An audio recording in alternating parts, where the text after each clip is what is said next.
Zoti Evangjeli, çfarë ju thotë një ngjarje këtyre për masave në mes të vendit në afërsitë e aeroportit? Nuk doja të komentoja në këtë pikë, po doja të shtoja diçka në dinamikën e ngjarjes. Një burim policor konfirmon pothuajse shumicën e gjërave që tha Arioni, por e shtyn edhe më tej.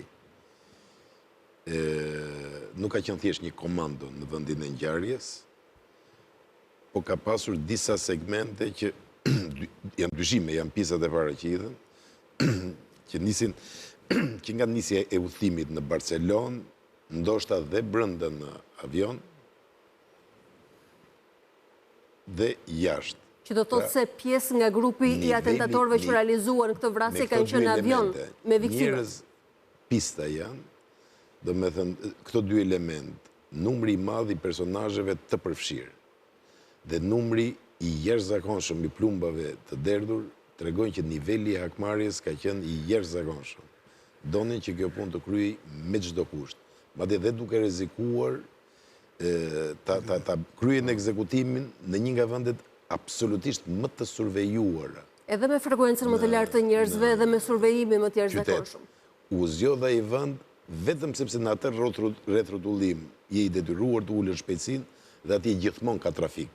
Po atentatorët kanë rrezikuar sepse misioni që kishin marrë ose shtysa që kishin për ta bërë një gjë të tillë ishte jashtëzakonisht e madhe që nuk i morën parasysh të gjitha këto.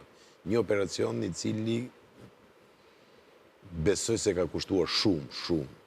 Dhe mund të jetë... Kur thoni kusht, po flisni për dimensioni monetar në këtë rast? Së bashku të gjitha. Dhe tregon një nivel të jashtëzakonshëm organizimi. Të bësh bashkë të gjitha këto struktura, është një mendje për fat të keq e errët mbas që ka mundur të organizim nga bota kriminale, nga ana tjetër ç'organizim edhe mungesë reagimi nga strukturat të cilat do duhet ishin të paktën në anticipim në mos në parandalimin e plotë të ngjarjeve të kësaj natyre. Po ndoshta një mënyrë mund të ishte të ndalojë kjo makinë e cila kushton të paktën $150,000. Për të parë se në çfarë mënyre ishte siguruar. E mbani mend operacionin e famshëm si quhe OFL-ja, operacioni Forca e Ligjit. U harrua, sepse ne dhe aksionet i kemi me aksion. Jo, baron aksioni. Asnjë nga ato nuk u konfiskua, u kthyen gjitha. Tjetër histori. Nëse flasim për bilancet, operacionet Forca e Ligjit janë thuajse qesharake. Po flasim për bilance, po flas për parimin tashmë. Ishte një aksion pa bilancë. Ne kemi në traditë, kam frikë se ndoshta edhe një çik më keq se kaq. Se shumë më keq se kaq. Propaganda ishte letra e aluminit që mbështolli çokoladën e hidhur që u shërbye një apo 2 vjet më pas. Është tjetër historie, jo. Duket se kostot janë shtrira edhe më afat gjatë dhe pasojat të cilat i vuajnë qytetarët edhe sot. Ajo që thash ka të bëjë me mënyrën e konceptimit dhe të drejtimit edhe të reformave që ne tentojmë t'i bëjmë në përgjithësi. Aksionet i kemi me aksion. Dhe reformat me aksion. Tani është momenti, më njofton dhe regjia që të shkojmë për të komentuar edhe pikantet e përzgjedhura për mbrëmjen e sotme, dhe shohim pikantën e parë. E në fakt, është një urdhër që vjen nga Erion Velia, nga Qelia, pikërisht për dekorimin e kryeqytetit për festat e fundvitit. Zoti Zogaj, është reaktivizuar kryetari nga Qelia. Po është në kryet detyrës. Gjykata kushtetuese e ka lënë kryet detyrës, kudo ku jepet mundësia, ai do i bën dhe përgjeste, për të thënë se unë po e drejtoj bashkinë. Do të japi një sinjal që është i fortë, rezistent, qëndron dhe gjykata kushtetuese i ka dhënë një lloj karburanti në këtë drejtim. I ka kthyer në detyrë. Ai është në kryetar bashkie. Kudo ku gjen kanale, ai përpiqet ta dëshmojë se unë jam kryet bashkisë. E bën edhe për gjest, kuptohet. Pra, sot gjeti një mënyrë dhe këtë simbolik për të dhënë këtë sinjal që është aty dhe reziston, zoti Evangjeli. Pikërisht pra, edhe ndoshta për koincidencë, se nuk besoj se është simbol i zgjedhur, se kur je brenda atje në kushtet e detyrimit, po themi.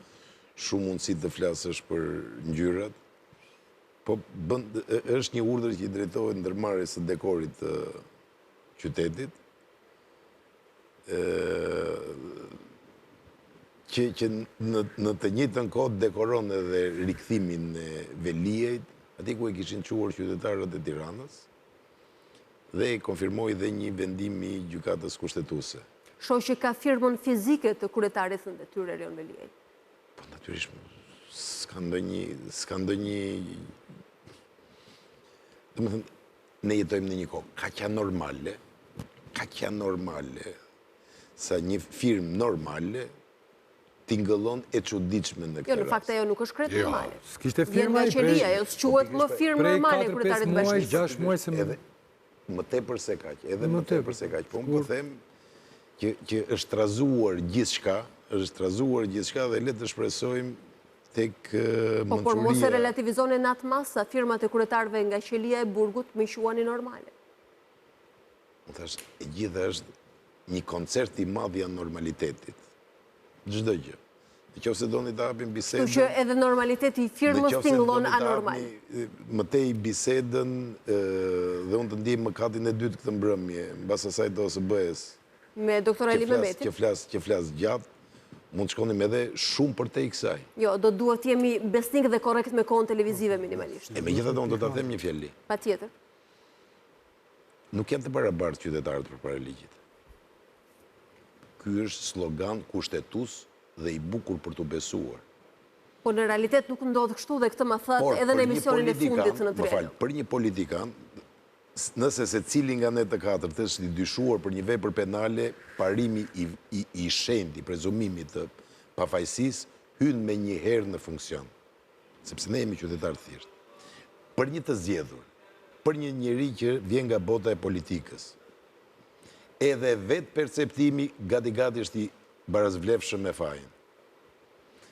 Velia i pari, pavarësisht kushteve rrethanave, për çfarë e shtyn dhe si e shtyn atje, që në krye të erës, kur pati ndeshjen me drejtësinë, do të duhet të largohej. Dhe ky ishte akt moral, nuk është e shkruar askund. Po Preçi do thoshte, kështu bëhet dhe gjetk në Evropë. Mirë, megjithatë nuk ndodhi dhe ne do duhet llogarisim mbi prezumimin e pafajësisë së kryetarit në qelie. Në një sër shkak pasoj, ku pasoja zhdrohet në shkak e anasjelltas, që jemi në këtë kohë anormale. Zoti Sulo?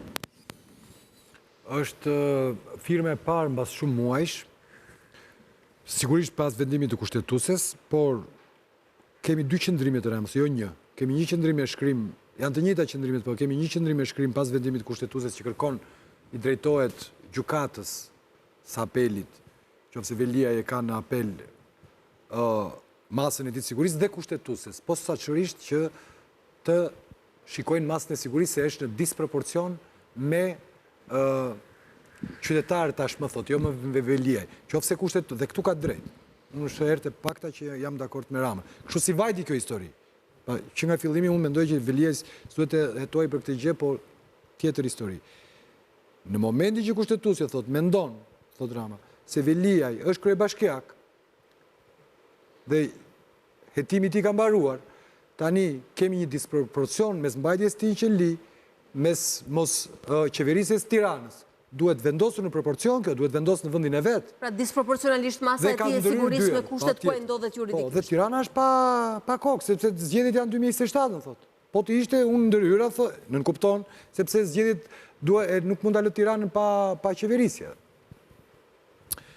Çfarë ndodh? Shikoj një koordinim. Mes të një ndrim loje, një ndrim të kartave, në varësi të situatës politike brenda PS-s, me Ballukun që është në situatë shumë të keqe, përpasoj dhe qeveria është në situatë shumë të keqe, dhe frontet e luftës në Partinë Socialiste janë ndezur nga gjitha krahët. Kjo nuk është një situatë e mirë. Dhe mendoj se dalja e Veliajt, kthimi i tij në zyrë, do të shuante të paktën një front, do të mbyllte një front për Ramën dhe do të shërbente si precedent për Ballukun.